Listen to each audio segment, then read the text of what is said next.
इस समय middle east की जो स्थिति है वो सिर्फ एक क्षेत्र की लड़ाई नहीं है।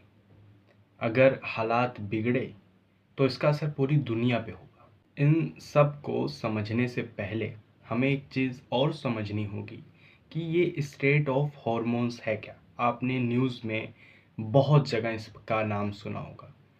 तो समझते हैं कि पहले ये आखिर चीज़ है क्या।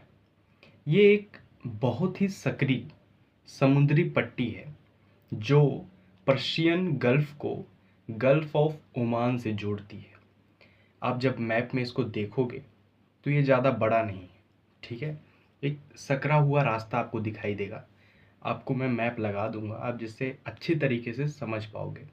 लेकिन इसका जो यूज़ है वो बहुत ही ज़्यादा मायने रखता है। दुनिया का लगभग 20% तेल इसी रास्ते से होकर गुजरता है। यानी अगर यह रास्ता बंद हुआ तो तेल की सप्लाई पर सीधा असर पड़ेगा। अब ईरान ने चेतावनी दी है कि अगर हालात और बिगड़े तो वह इस रास्ते को ब्लॉक कर सकता है। अगर ऐसा हुआ, ईरान ने इस रास्ते को ब्लॉक कर दिया तो तेल की कीमतें बढ़ेंगी। और जब किसी देश में तेल की कीमतें बढ़ती हैं तो वहाँ पे महंगाई भी बढ़ती है, ठीक है।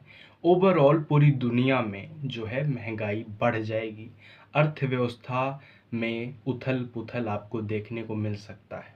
अगर आप सोच रहे हैं कि ये पहली बार हो रहा है कि इतिहास में, ऐसा नहीं है। 1973 में युमा किपुर वॉर के बाद जो अरब देश हैं उन्होंने अमेरिका को तेल देना बंद कर दिया था। कुछ ही हफ्तों में तेल की कीमतें आसमान छूने लगी अमेरिका में। अमेरिका की जो पेट्रोल टंकियां थीं वो सूख चुकी थी, उनमें तेल ही नहीं था।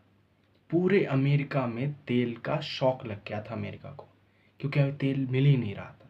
अरब देशों ने पूरे अमेरिका का तेल ही रोक दिया। आज कई एक्सपर्ट कह रहे हैं कि अगर स्टेट ऑफ हॉर्मोन्स में संकट बढ़ा तो 1973 जैसा ऑयल शॉक फिर से हो सकता है।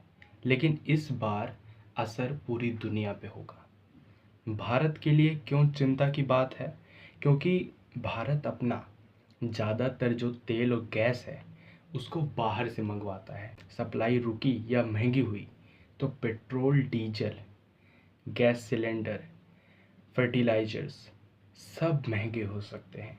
यानी यह सिर्फ जियोपॉलिटिकल लड़ाई नहीं है, यह आपकी जेब से जुड़ा हुआ मामला हो चुका है। अब सवाल यह है, क्या हालात संभलेंगे या दुनिया एक नए ऑयल संकट की तरफ बढ़ रही है? आने वाले हफ्ते बहुत ही निर्णायक हो सकते हैं।